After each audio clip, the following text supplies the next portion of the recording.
TV वाले भाई picture चालू करो। मैं दर्शकों को बता दूं, मेरा सर का पॉडकास्ट जो था वो प्लान था। उस दिन पहलगाम में एक दुर्घटना हो गई जिसने देश को झकझोर दिया। हम सब सहम गए और हमने सर ने फैसला किया कि हम पॉडकास्ट नहीं करेंगे, क्योंकि हम भी उस मेंटल स्टेट में नहीं थे कि उस वक्त शो कर सकते। अच्छा। फिर थोड़े समय बाद हमने कहा एक प्लान करते हैं। जिस दिन हम करने वाले थे, हमने शाम को बात की, उस दिन ऑपरेशन सिंदूर हो गया, तो हमने फिर कैंसिल कर दिया। फिर तीसरी बार जब प्लान हो रहा था तो सर ने कहा कि ऑपरेशन सिंदूर में शायद आपने कॉल किया था कि शुभंकर आज मैं अपना शो लॉन्च करने वाला हूँ, लेकिन वो लॉन्च नहीं हुआ। तो मैं आपको बता दूं, पहलगाम वाले दिन मैंने आपको कॉल किया और मैंने ये कहा कि हम दोनों ने ये बात की थी कि मैं इतना दुखी था उस पूरे इंसिडेंट से कि मेरा मन नहीं कर रहा था कि मैं कुछ भी बात करूं। देखिए, ये जो बातचीत होती है ना, ये मन से होती है। और मैं फिर से आपसे वही कह रहा हूं कि आगे चल के भगवान आपको एक ऐसी स्थिति में लाता है कि आप अपने मन के हिसाब से अगर कर सके तो इससे बढ़िया और क्या बात हो सकती है। तो उस दिन मन नहीं था, मन दुखी था, तो उस दिन इसलिए कैंसिल हो गया। फिर अगले दिन रखा तो वॉर शुरू हो गया। फिर मैंने सोचा कि अभी वॉर शुरू हो गया तो पहले मैंने कोशिश की कि मैं अपना शो पहले ही लॉन्च कर दूं। मुझे याद है आपने कहा था मुझसे कि आज रात से 9 बजे से लॉन्च हो रहा है, लेकिन वो तैयारी पूरी नहीं हो पाई और वो नहीं हुआ। उस दिन मैं बहुत निराश था और मुझे पहले दिन ये लग रहा था कि ये ऐसा समय है जब मुझे टीवी पर होना चाहिए था। मेरे जितने भी दर्शक हैं वो सब मुझे लिख रहे थे कि हम आपको मिस कर रहे हैं, आपको आज टीवी पर होना चाहिए था। और ये जो पूरा दौर था 4-5 दिन का, लोगों ने मुझे बहुत लिखा कि हमने आपको मिस किया। तो पहले 1-2 दिन तो मुझे भी बड़ा मायूसी थी कि देखिए, मुझे ब्रेक भी लेना था तो ऐसे टाइम पे लेना था, आगे पीछे हो जाता तो इसको भी किस्मत कहते हैं कई बार। पर जो उस दौरान हुआ जिस प्रकार से और जिस प्रकार से जो कवरेज हुई, तो मुझे कई बार ऐसा लगा कि मैं उस वक्त टीवी पर नहीं था तो भगवान ने एक प्रकार से मुझे बचा लिया। और अगर मैं होता और मैं भी किसी प्राइवेट चैनल में काम कर रहा होता तो उस समय जब लाइव सिचुएशन होती है, आप जानते हैं कि आपके कान में एक पीसीआर से आपको आवाज आती है और पीसीआर से आपको इंस्ट्रक्शन मिलते हैं, क्योंकि लाइव सिचुएशन है। एंकर तो स्टूडियो में है और पीसीआर को आउटपुट दे रहा है, आउटपुट का असाइनमेंट दे रहा है।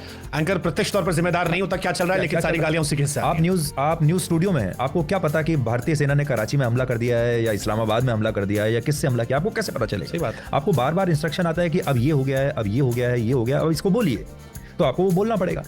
इसलिए मैं बहुत एंकर्स का भी इसमें दोष नहीं मानता, क्योंकि जब इस प्रकार की लाइव सिचुएशन होती है तो चीजें आपके कंट्रोल में नहीं होती। उस समय वेरीफाई करना किसी भी खबर को बहुत मुश्किल होता है। अब लोग हमारी तुलना करते हैं पश्चिमी देशों से। पश्चिमी देशों में चाहे वॉर चल रहा हो, आप CNN का आप उदाहरण लीजिए। हमने जब पहला वॉर कवरेज देखा था जो इराक में था, तब CNN ने सबसे बड़ा वो वॉर कवरेज किया था। CNN के कवरेज को आप देखिए, क्या उसमें कोई भी चिल्ला रहा था? क्या उसमें कोई भी चीख के बता रहा था कि अब ये हो गया, ये हो गया? उसमें उन्होंने एक कैमरा लगा के छोड़ दिया और तब हमने पहली बार देखा कि मिसाइलें इधर से आ रही हैं, उधर से आ रही हैं, ये हमने देखा। उनकी जो वॉर कवरेज होती है वो बहुत डिग्निफाइड होती है। आप देखिए 9/11 की भी जो कवरेज है यूएस में जब ये हुआ, वो भी बहुत डिग्निफाइड थी। उसमें ऐसा नहीं कि एंकर चिल्ला के पागल हुए जा रहा है। पर हमारे देश का मुझे ऐसा लगता है कि या तो मूड कह लीजिए या हमारा पूरा जो बिजनेस मॉडल है वो ऐसा है कि जब तक एंकर चिल्ला के वो बात नहीं कहेगा तब तक शायद वो बात रजिस्टर नहीं होगी। ये बड़ी अच्छी बात कही आप। फिर ये कहा जाता है कि नहीं, दूसरा वाला जो कॉम्पिटिटर चैनल है वहाँ का एंकर ज़्यादा चिल्ला रहा है तो आप और ज़्यादा चिल्लाइए। उन्होंने मिसाइल कराची तक पहुँचा दी, अब आप इस्लामाबाद तक पहुँचाइए। तो ये तो एक ऐसी अंधी दौड़ है। नहीं, बट ये कोई प्रूवन फैक्ट नहीं है। जैसे आपने कहा कि अभी right now you the highest paid anchor. आप टीआरपी में भी आई डोंट थिंक कोई आपके आसपास, हिंदी में तो कोई नहीं रहा, अंग्रेजी का दर्शक ही छोटा है, तो उससे तुलना कोई मतलब ही नहीं बनता।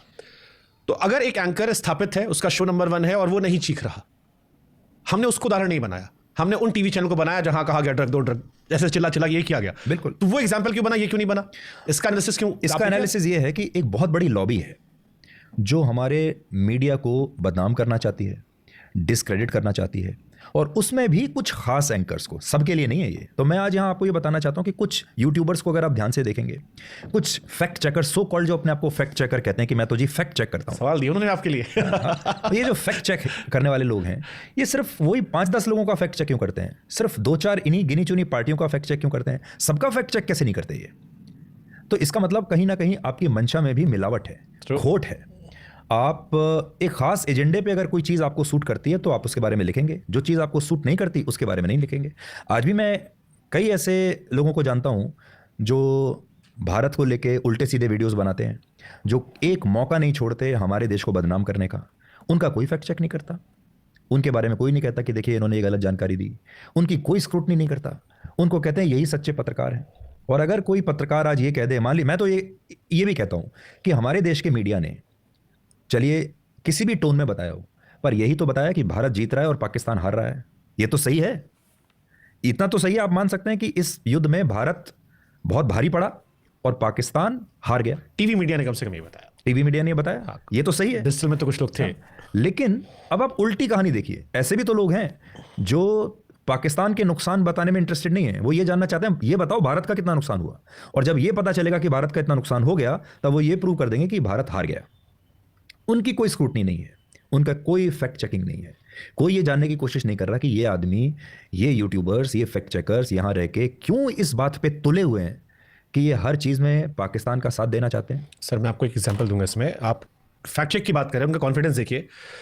देश में बहुत बड़ा अखबार है द हिंदू, उसके एक जर्नलिस्ट ने एक खबर छापी, वॉर के ऑपरेशन सिंदूर के सुबह सुबह खबर छापी थी, शायद नेक्स्ट से छापी थी, और वो काफ़ी चर्चित खबर चली थी कि इंडिया के कितने राफेल गिरा दिए गए। बाद में वो खबर डिलीट हुई। द हिंदू ने अपॉलॉजी की कि ये खबर कोई वेरीफाइड नहीं थी, और उस खबर को ग्लोबल टाइम्स ने और दुनिया भर के तमाम अखबारों ने छाप दिया। हमारे हिंदुस्तान के मीडिया कोट करते हो कि देखिए जी ये तो खुद कह रहे हैं, जबकि सब सोर्सेस खेल रहे थे। और वो मुझे उस वक्त लगा कि यार आप अपने देश के खिलाफ ही कैसे लिख सकते हो। हमने एक वीडियो बनाया, उस जर्नलिस्ट से मुझे कॉल किया और कहा कि तुम मेरे खिलाफ फेक न्यूज़ क्यों चला रहे हो। मैंने कहा फेक न्यूज़ तो ये थी कि 5 राफेल आप कह रहे हो गिरा दिए गए, ये किसने कहा आपसे? इसे मना भी तो नहीं किया, तो मैंने गिरा दिए गए। हमारी इंडियन एयरफोर्स कह रही है, आर्मी कह रही है कि हमने जो मिशन था वो अकम्प्लिश कर दिया, हमारा टारगेट वो था। कह रहे तो मेरा नाम खराब करो। मैंने कहा आपको देश का नाम खराब करने की कोई चिंता नहीं। And then she is like कि देशभक्ति मत सिखाओ मुझे। आई एम लाइक सीखना चाहिए आप जैसे लोगों को कि वॉर चल रही है, हमारे लोगों को कोट करके पाकिस्तान में खबरें दिखाई जा रही है, हमारे लोग कोट करके ग्लोबल टाइम्स डाल रहा है, और आप इसको प्राउड फील करो। बिल्कुल बिना फैक्ट के किस आधार पर आपने छापा, कोई अता पता नहीं। तो बड़ी बात शुभांकर अभी लेकिन बदनाम जो है वो बाकी लोग कर दिया जाएगा। बाकी लोग कर दिए तो रुको जरा, सबर करो। जाएंगे। तो अभी अगर कोई कहता है कि भारत के 5 विमान नष्ट हो गए, तब तो लोग उस पर तालियां बजा रहे हैं। और अगर अब ये कहते हैं कि नहीं नष्ट हुए हैं, पाकिस्तान के 10 गिर गए, तो वो आपका फैक्ट चेक करते हैं। तो अभी ये हो रहा है, तो देश के लोगों को ये पहचानना पड़ेगा। और मैं आपको फिर से बात कहता हूँ, सबसे बड़ा अपराध मेरी नज़र में वो है जब कोई अपनी मातृभूमि को बेचता है। सहमत हूं मैं इस चीज पे। है ना? कितने से बड़ा चोर, बड़े से बड़ा अपराधी, बड़े से बड़ा फ्रॉड अपनी माँ को कभी नहीं बेचेगा।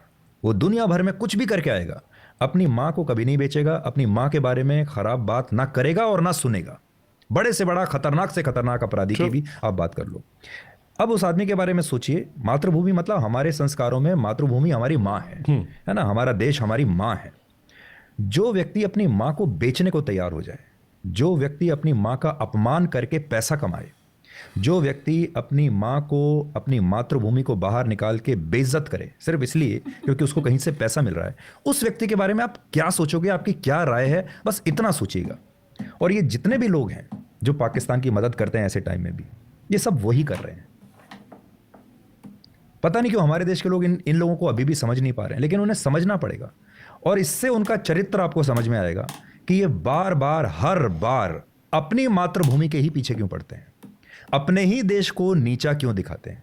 क्या बात है सर, क्या बात है सर, क्या बात, ये बात है। इस वॉर ने एक चीज अच्छी की सर, कम से कम चेहरे सामने रखे हैं। बिल्कुल। जैसे मैं इस बार उमर अब्दुल्ला साहब हुए, ओवैसी साहब हुए, शशि साहब हुए, बड़ी रिस्पेक्ट बढ़ी देश में इनकी, और बड़ी चर्चाएं चली कि पॉलिटिक्स चलती रहेगी, हमारे अपने मसले होंगे देश के, हम सरकार पे सवाल उठाएंगे, लड़ेंगे, झगड़ेंगे, एज जर्नलिस्ट भी हम करेंगे, बट जब देश की बात है तो युद्ध 140 करोड़ लोगों का है। सही बात है। तो शशि थरूर जिनका अभी आपने नाम लिया, ओवैसी हैं, उमर अब्दुल्ला हैं, इन्होंने दिल जीत लिया लोगों का। इन्होंने बताया कि देश यानी हमारे मातृभूमि सबसे ऊपर है। अब आप उन यूट्यूबर्स को सोचिए जो इस दौरान भी बाज नहीं आ रहे हैं, उन फैक्ट चेकर्स को देखिए जो इस दौरान भी बाज नहीं आ रहे हैं। आज भी वो यही बताने में लगे हुए हैं कि कैसे भारत को कमजोर करना है, कैसे दुनिया को ये बताना है कि भारत की सरकार झूठ बोल रही है, इंडियन एयरफोर्स झूठ बोल रही है, भारतीय सेना झूठ बोल रही है। कैसे ये साबित कर दें कि हमारे देश की जो सेना है वो पिट गई पाकिस्तान से।